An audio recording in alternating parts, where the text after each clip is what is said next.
오늘 시편 18편 말씀을 읽었습니다. 아주 중요한 시편이고 그리고 우리에게 큰 힘이 되는 시편의 말씀입니다. 오늘 시편 18편 표제어, 제목이라고 할 수 있을까요?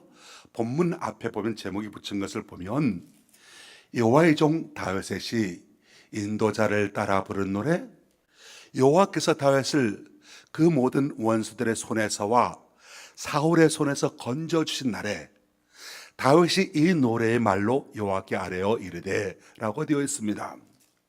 그리고 중요한 말씀 시작하지요.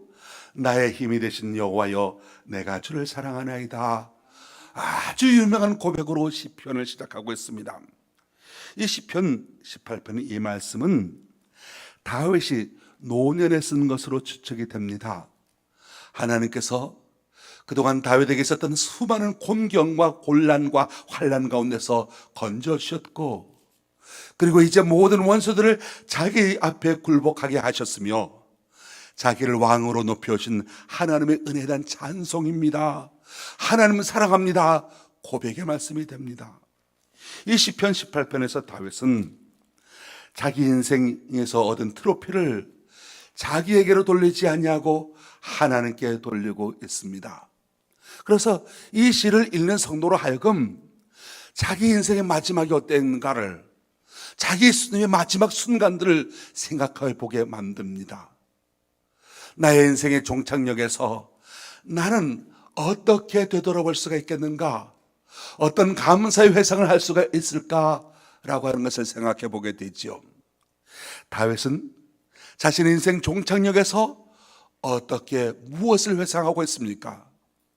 오늘 본문 말씀에서 가장 주목되는 말씀이 바로 나의 힘이신 여호와여 라고 하는 구절입니다. 다윗은 자기의 인생을 정리해 보니까 하나님께서 나의 힘이 되어 주셨다. 나는 하나님의 힘에 의지하여 사는 세상을 살아올 수 있었다. 나는 하나님의 힘에 공급하며 살아올 수 있었다 고백을 하는 겁니다. 여기서 힘이란 여러분들이 들어본 적이 있는 게브랄티, 그런 옛날에 음료수가 있었지요. 힘을 상징하는 말입니다. 바로 힘은 게브랄 또는 헤제크라고 하는데 강하게 하다, 견고하게 하다, 굳게 조이다 라고 하는 뜻입니다. 그러니까 하나님께서는 하나님의 사람을 강하게 하셨고 견고하게 하셨고 굳게 하셨다라고 하는 것입니다. 그렇습니다. 하나님의 힘은 불가능이 없는 힘입니다. 마가복음 9장 23절 말씀에 보면 예수께서 이르시되 할 수 있거든이 무슨 말이냐, 믿는 자에게는 능히 하지 못할 일이 없느니라 말씀하고 있습니다. 무슨 말씀이겠습니까? 하나님은 우리 인생의 모든 문제들을 해결할 수 있는 능력을 가지신 분이시다는 것입니다. 하나님은 우리 인생의 모든 죄의 문제까지도 해결하신 전능하신 분이시라는 겁니다. 하나님의 힘은 신실하신 힘입니다. 사람은 좀 가지면, 힘이 있으면 남용을 하거나 변덕을 부리기도 하지만, 그런데 하나님은 어떤 분이십니까? 변함이 없으신 신실하신 하나님이십니다. 그리고 하나님의 힘은 영원한 힘입니다. 세상의 힘은 짧고 유한합니다. 권력의 힘, 재물의 힘, 과학의 힘, 의학의 힘 모두가 한계가 있습니다. 짧습니다. 그런데 하나님의 힘은 영원 전부터 영원까지 동일합니다. 다윗이 이 하나님의 힘에 의지하여 살았다고 고백하는 겁니다. 하나님의 힘을 자신의 힘으로 삼았다고 고백합니다. 다윗은 이 하나님의 힘을 공급받으면서 평생을 살아왔다고 고백합니다. 그래서 오늘 본문에 나오는 이 다윗은 하나님이 함께 하시는 사람이 되었습니다. 하나님이 도우시는 사람이 되었습니다. 하나님 마음에 맞는 사람이 되었습니다. 하나님께서 승리케 하시는 삶을 살았습니다. 사랑하는 성도 여러분, 오늘 여러분에게도 모두가 다윗처럼 하나님의 놀라우신 은혜와 축복이 임하게 되시기를 주님의 이름으로 축원합니다. 하나님께서 여러분에게도 보호하여 주심이 있게 되기를 원합니다. 하나님께서 여러분을 인도해 주시기를 원합니다. 하나님께서 여러분을 일마다 때마다 도와주게 되시기를 축원합니다. 하나님께서 여러분에게 응답의 사람을 만나게 하시고 건강하게 하시고 축복을 주시고 여호와 니시의 축복을 주시고 좋은 날이 일어나게 되는 축복을 주시기를 주님의 이름으로 축원합니다. 더 나아가 하나님께서 여러분에게 악한 자를 만나지 않게 하시고 마귀는 떠나게 하시고 환난이 덮치지 못하게 하시고 성령께서 이끌어 가시는 다윗과 같은 삶이 되시기를 주의 이름으로 축원합니다. 사람이 살다 보면 당황스러운 일이 생길 때가 있습니다. 감당하기 벅찬 일이 생길 때가 종종 있습니다. 어떻게 해야 되겠습니까? 바로 그럴 때 우리는 하나님을 바라보아야 합니다. 도울 힘이 없는 인생을 의지하지 말고 야곱의 하나님, 전능하신 하나님을 바라보아야 합니다. 하나님의 도우심을 구해야 합니다.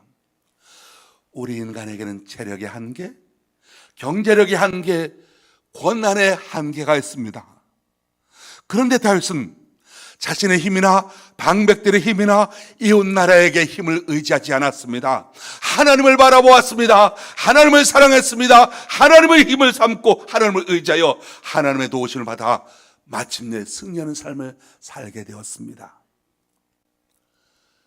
다윗이 소년 시절에 아버지의 심부름으로 형들이 나가 있는 전쟁터에 나가게 됩니다.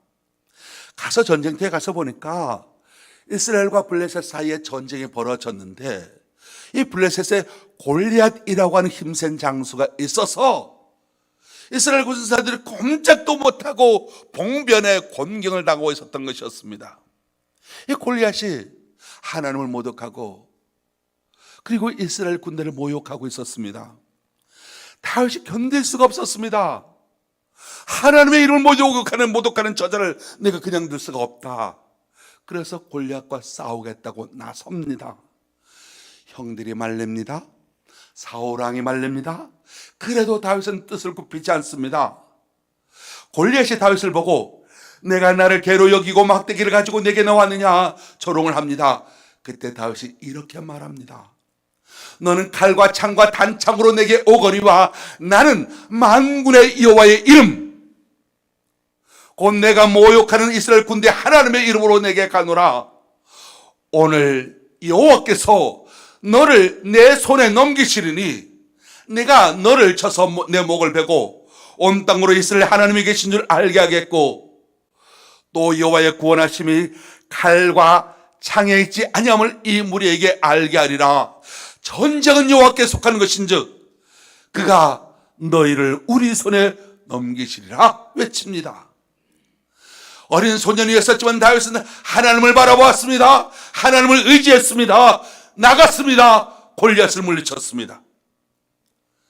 시편 146편 3절로 5절 말씀, 귀인들을 의지하지 말며 도울 힘이 없는 인생도 의지하지 말지니 그의 호흡이 끊어지면 흐로 돌아가서 그날에 그의 생각이 소멸하리로다. 야곱의 하나님을 자기의 도움으로 삼으며 여호와 자기 하나님에게 자기의 소망을 두는 자는 복이 있도다 말씀하고 있습니다. 그렇습니다. 사랑하는 성도 여러분, 저와 여러분도 다윗처럼 오직 하나님을 바라보고 하나님의 힘에 의지해서 하나님의 힘을 힘입어 승리하는 복된 성도가 되시기를 주의 이름으로 축원합니다. 다윗이 평생에 경험한 하나님, 그 하나님은 우리에게 어떤 하나님이십니까? 오늘 2절 말씀 보십시오.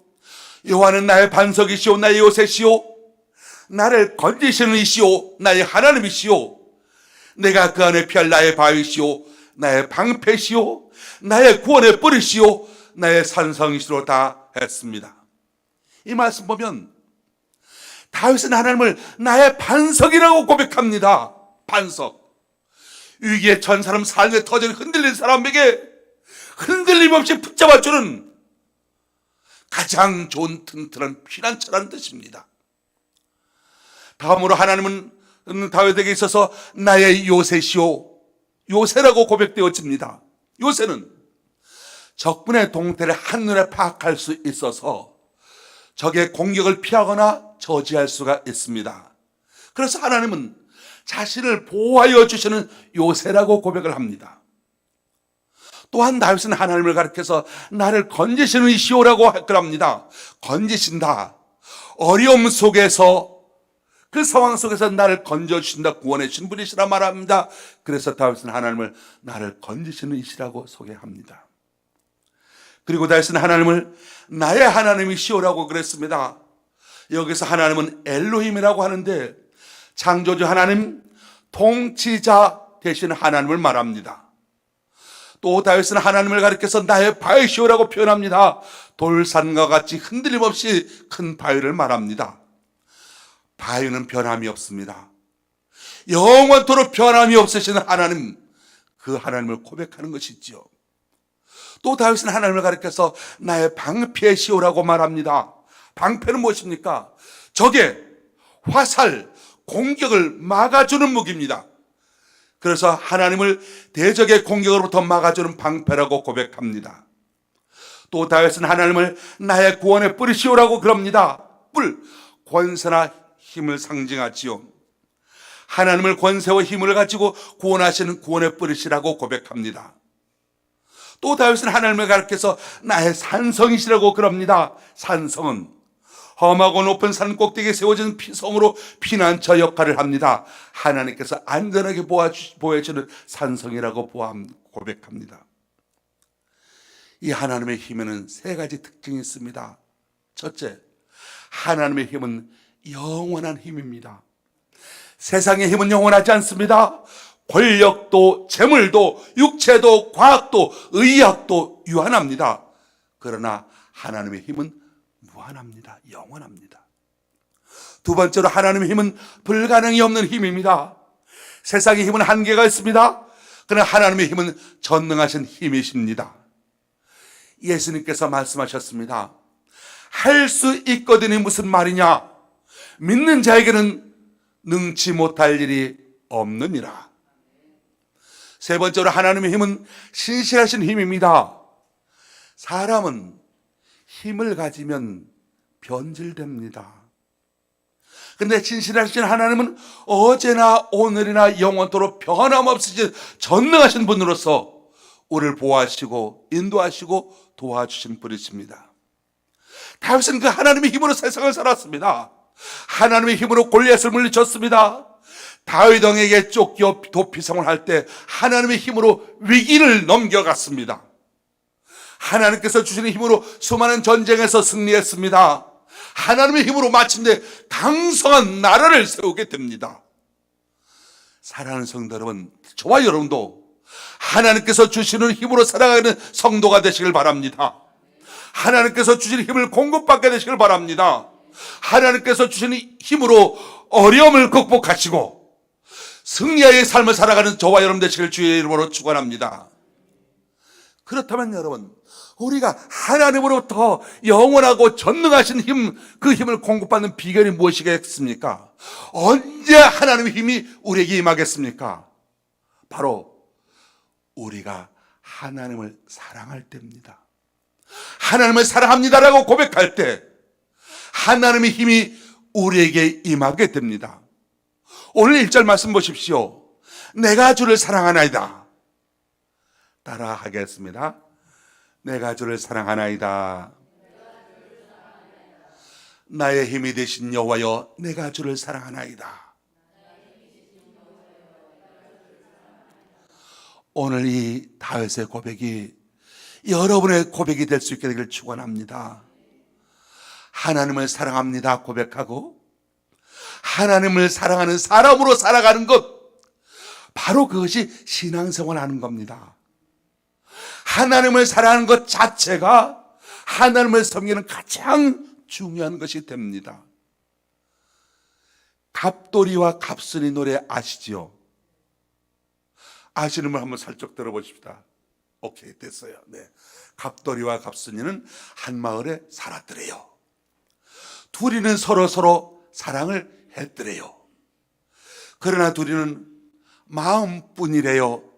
겉으로는 모르는 척 했더래요. 그러다가 갑순이는 시집을 갔더래요. 시집 간 날 첫날 밤에 한없이 울었더래요. 갑돌이도 화가 나서 장가를 갔더래요. 장가 간 날 첫날 밤에 달 보고 울었더래요. 자, 여러분, 이 갑돌이와 갑순이가 왜 이렇게 안타까운 사이가 되었겠습니까? 사랑을 고백하지 않았기 때문입니다. 마음뿐이었다는 것이었죠. 한 번만이라도 갑순 씨 사랑합니다, 갑돌 씨 저도 사랑합니다, 그렇게 사랑을 고백했더라면, 그 용기가 있었더라면 둘이서 행복했을 겁니다. 여러분, 하나님과 우리 사이도 그렇습니다. 우리도 하나님께 사랑을 고백해야 합니다. 하나님께 내 사랑을 고백해서 나의 사랑을 확인시켜 드려야 합니다. 하나님께 사랑을 고백하면 하나님께서 기뻐하십니다. 하나님께서 힘을 공급해 주십니다. 하나님께서 축복해 주십니다. 그래서 저와 여러분도 다윗처럼 내가 주를 사랑합니다, 나의 힘이 되신 여호와여, 하나님은 나의 힘이 되신 분이십니다, 내가 주님을 사랑합니다, 하나님께 사랑을 고백하며 하나님의 힘을 공급받는 성도가 되시길 주의 이름으로 축원합니다. 그러면 여러분, 우리가 하나님을 사랑하려면 어떻게 해야 됩니까? 어떻게 해야 하나님을 사랑하는 것이 됩니까? 자주 만나야 됩니다. 눈앞에서 사라지지 말아야 됩니다.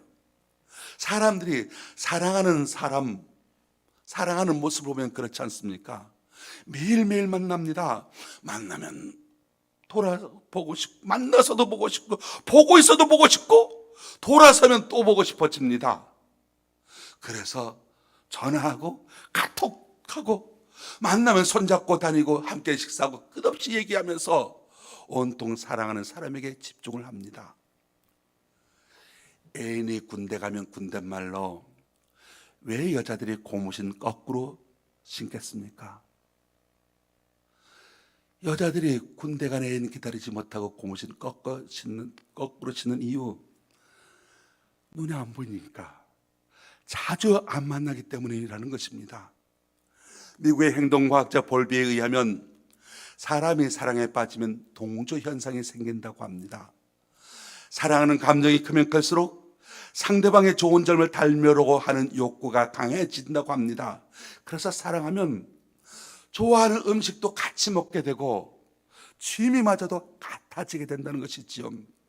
그래서 사랑하게 되면 커플링도 같이 끼우려고 하고, 커플로 옷도 같이 맞춰 입으려고 하고, 그리고 커플 신발, 커플 양말, 커플 모자 등 서로 동일시하는, 닮아가고자 하는 동조 현상이 나타납니다. 뿐만 아니라 사랑하게 되면 서로 헌신적이게 됩니다. 자꾸 뭘 주고 싶어집니다. 그래서 선물도 사주고 싶고 만난 것도 사주고 싶어집니다. 왜 그렇습니까? 사랑하니까 주머니가 열려지는 겁니다. 사랑하니까 주머니가 열려져서 사랑하는 사람 위해서 뭘 주더라도 아깝지 않고 오히려 주면서 더 즐거워진다는 것이지요. 어느 교회 목사님이 이렇게 지나가는데 보니까 여집사님들이 모여서 이야기를 합니다. 그런데 이야기 중에서 그 중에 한 여집사님은 나쁜 놈, 못된 놈, 배신자 하면서 얼굴을 불그락 하더라는 겁니다. 그래서 목사님이 깜짝 놀라서 왜 그러십니까? 물었더니 그 여집사님 하는 말, 친구가 외국에 갔다 오면서 비싼 좋은 화장품 하나를 사다 주었는데 너무 좋은 거라서 케이스도 뜯지 않고 화장대 위에 올려두었다는 겁니다. 쓰던 화장품 다 쓰고 나면 아껴서 조금씩 쓰려고 했는데 어느 날 보니까 그 비싼 화장품이 없어져 버렸다는 겁니다. 그래서 남편에게 당신이 그 화장품 치웠냐 물어보니까 남편이 내가 왜 당신 화장품을 건드려? 말을 합니다. 마침 아들이 들어와서 그 화장품 치웠냐고 물어보니까 아들이 하는 말, 엄마 그 화장품 안 쓰잖아. 엄마가 안 쓰는 것 같아서 여자친구 갖다 줬어. 그렇게 말하더랍니다. 왜 그럴까요? 사랑하면 다 주고 싶어지는 겁니다. 사랑하니까 엄마 거 그거 필요 없습니다. 무조건 다 주고 싶어지는 겁니다. 사랑에 빠진 사람 주고 싶어 합니다. 준 것 아까워하지 않냐고 더 못 줘서 안타까워합니다. 마음을 주는 것은 물론이고 크고 작은 물건 값도 따지지 않고 무슨 일이 생길지도 모르고 다 갖다 줍니다. 사랑에 빠지게 되면 있는 것 주는 것은 물론이지만 없는 것도 주겠다고 큰 소리 빵빵 치지 않습니까?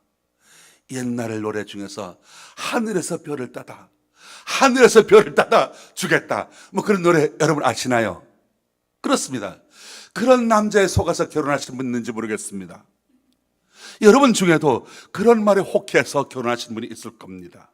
왜? 사랑하게 되면 하늘에서 어떻게 별을 땁니까? 그런 게 상관도 없습니다. 분수 다 떱니다. 사랑에 빠지면 그렇게 된다는 것이죠. 하나님께도 마찬가지입니다. 우리가 하나님을 사랑하게 되면 하나님께 드리고 싶은 것은 물론이고 더 많이 못 드리는 것이 안타까울 뿐이다라고 하는 것입니다. 시간 속에서 정성과 재능, 하나님을 위해서 더 쓰지 못한 것이 안타까울 뿐이라는 것입니다. 어느 신문에 보니까 각종 애견용품 중에서 사람이 마시는 생수보다 3배나 비싼 애견 전용 생수까지 등장했다는 기사를 본 적이 있습니다. 이 생수는 제주도에서 퍼올린 아주 맑은 샘물에다가 감귤나무 추출물과 자일리톨, 비타민C를 첨가해서 만들었습니다. 이 애견 전용 생수를 판매하고 있는 그 업체에서 이 애견 전용 생수가 강아지 변 냄새 제거와 내장 장애 개선과 구강 악취 제거 및 면역력 향상에 좋다, 그렇게 선전합니다. 그랬더니 놀라운 건 그 생수를 판매하기 하니까 바로 순식간에 3만 병이 그 자리에서 다 팔려 나갔다는 겁니다. 그 즈음에 서울 시내 모 호텔에서 고급 도구쇼가 열렸는데 강아지 주인과 함께 온 강아지들에게 애견 전용 레스토랑에서 조리된 닭가슴살과 육회 등 값비싼 요리가 제공된다는 겁니다.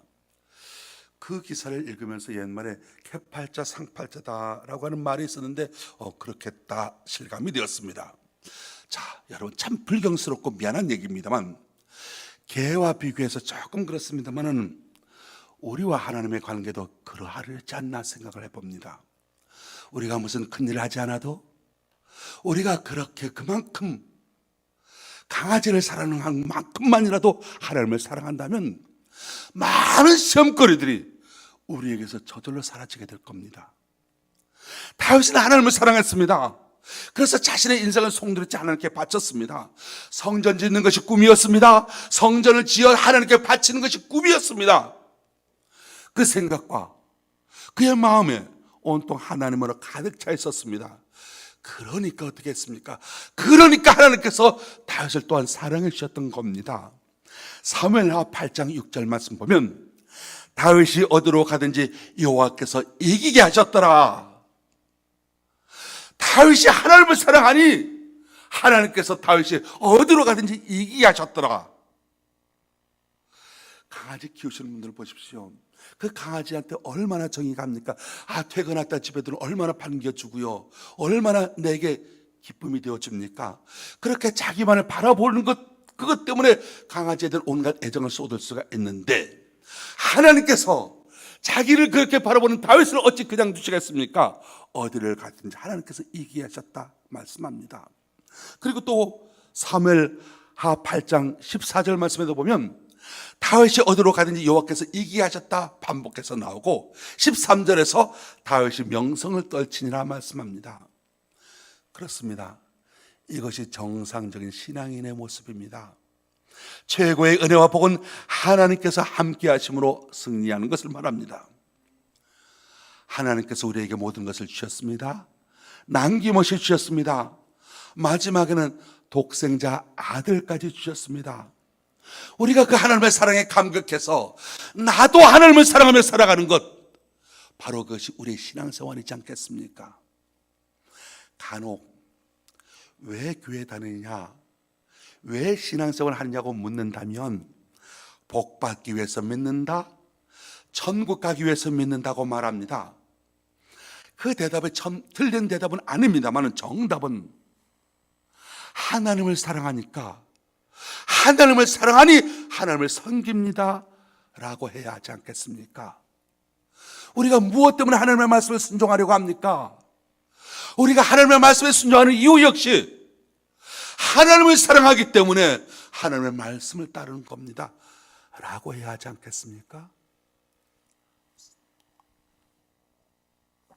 성경에 보면 많은 이름들이 등장합니다. 같은 이름도 있고 다른 이름도 있습니다. 그런데 이름이 같다고 해서 같은 삶을 살아가는 것이 아니었습니다. 창세기 4장과 5장에 보면 에녹이라는 사람이 두 사람 등장하고 라멕이라고 하는 사람이 두 사람 등장합니다.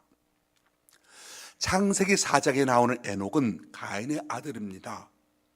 자신의 이름이 붙여진 에녹성에 살면서 하나님과 무관한 삶을 살았습니다. 그런데 창세기 5장에 또 에녹이라는 사람이 나오는데, 이 창세기 5장에 나오는 이 에녹이라는 사람은 300년 동안 하나님과 동행하다가 죽음을 맛보지 않고 하나님께로 간 사람입니다. 창세기 4장에 라멕이라는 사람이 나옵니다. 자신을 가리켜서 가인보다 더 죄인된 삶을, 악한 삶을 살았다고 표현합니다. 또 창세기 5장에 보면 같은 이름 라멕이라는 이름이 나옵니다. 이 라멕은 누구냐? 당대 노인이었던 노아의 아버지였습니다. 바른 신앙의 유산을 아들에게 전해준 사람이었습니다.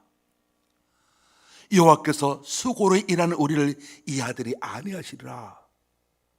비록 말할 수 없는 어두운 현실에 살고 있지만 이 창세기 5장에 나오는 노아의 아버지 라멕은 항상 하나님을 바라보고 하나님께서 주시는 위로를 갈망했고 하나님을 사랑했습니다.